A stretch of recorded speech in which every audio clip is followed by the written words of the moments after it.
Welcome to today's fast track episode of The Growth Zone. My name is Christian Bartsch, and these episodes provide you with a focused, mind-feeding topic. You can use it to have some new ideas to guide you through the day. Let's get started on today's topic.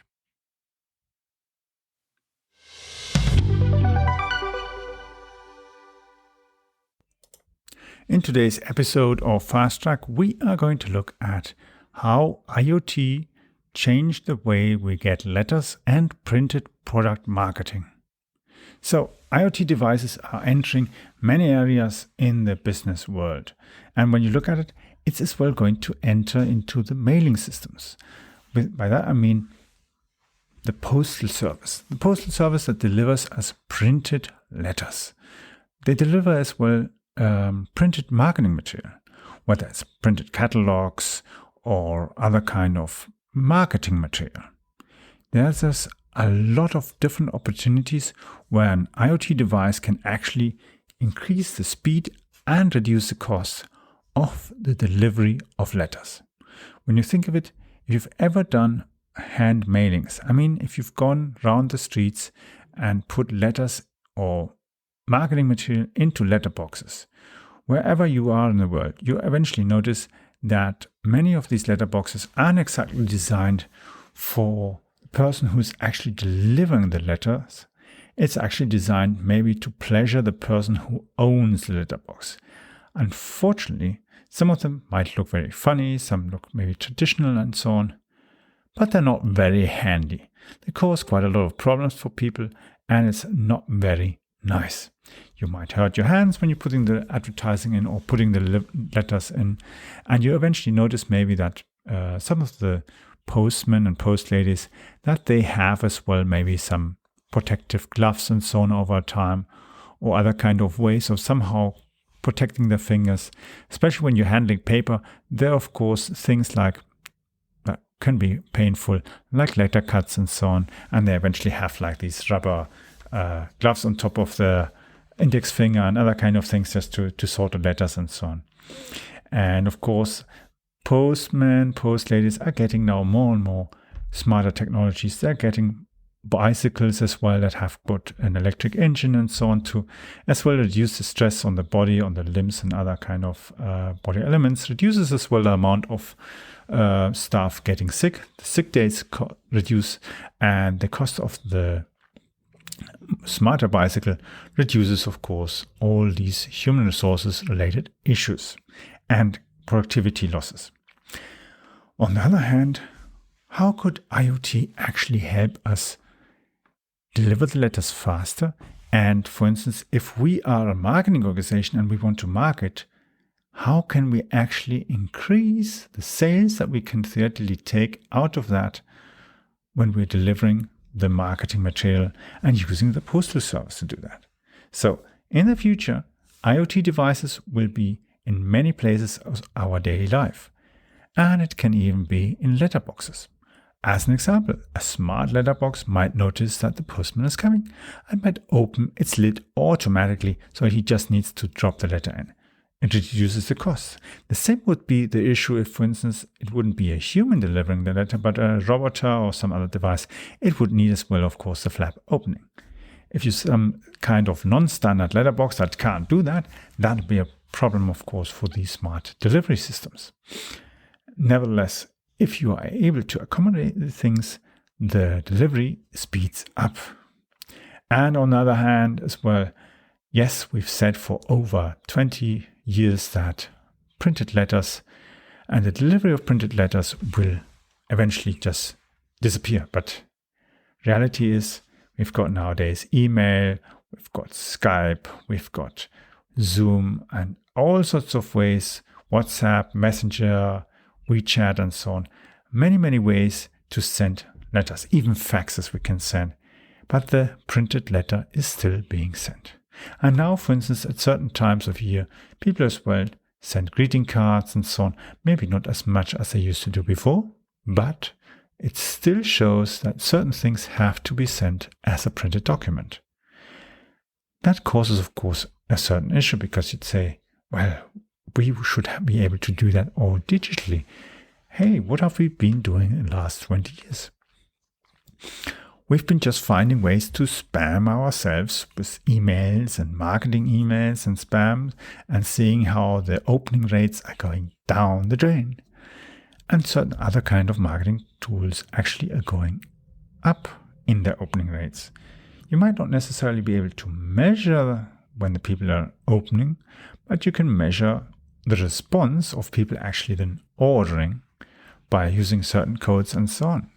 So there's a lot of potential as well, even in the printed letter transportation, in order to either increase the costs, increase the benefits of doing that, and looking at that, how could we deliver letters in a smarter way?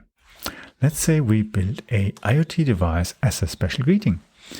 The customer receives that IoT device as a gift and then suddenly starts delivering to the client our messages. It might be even a very funny way, and that's how we can actually go and get the people actually to receive our marketing information right in their hands. But there are different ways you can do that and the ways you can't do that. If you do certain things, the stuff will just be put in the bin. So there are certain things you have to really look after and find how you can actually get this stuff working. On the other hand, you don't want to go and deliver IoT devices where the battery is already empty by the time you start shipping this stuff. Becomes a problem.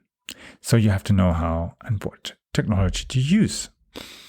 You could, of course, go and say, yeah, I just use something with a battery and some LEDs that just light up, some gimmick. Yeah, that's maybe a fun thing and funny. But after a week, I would just put it in the bin because it's just wasting my space.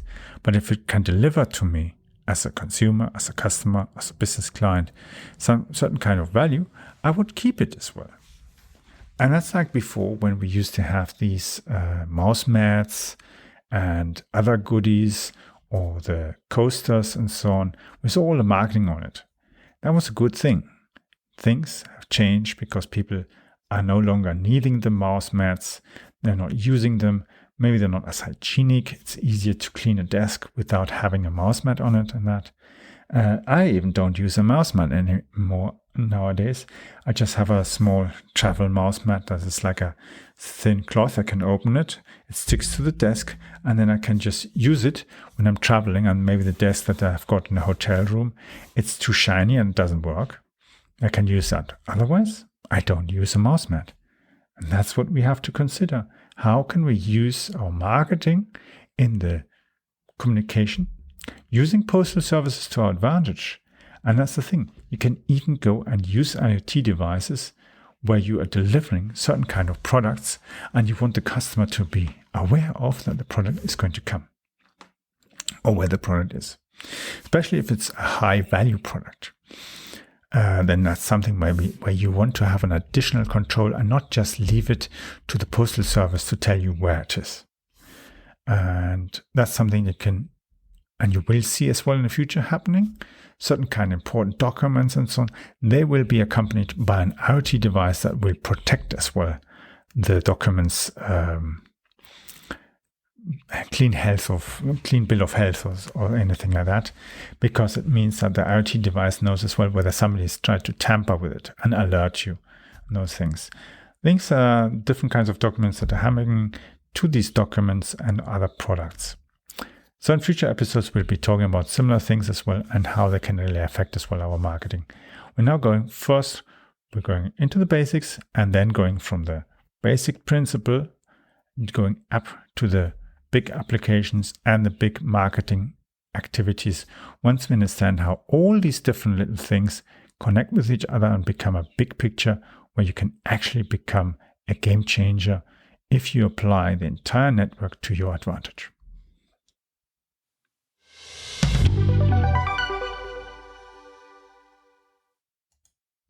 I hope you enjoyed the fast track edition of today. I would like to invite you to follow our show so that you don't miss the upcoming interviews with leaders in the market.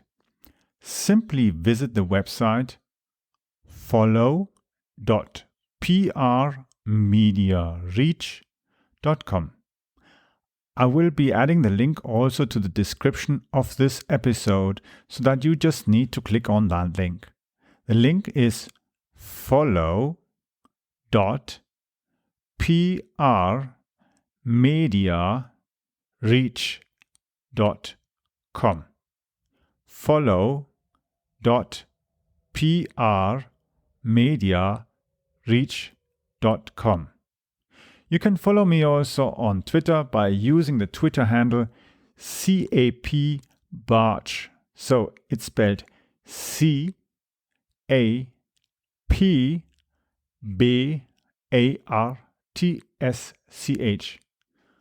Or for those who are into sailing and flying, Charlie Alpha Papa Bravo Alpha Romeo Tango Sierra Charlie Hotel. Yes, that's CAP Barge. See you soon or hear you soon in the next episode. And please share as well this episode if you've enjoyed it and would like to let others have the opportunity to use it as well to get new ideas and insights.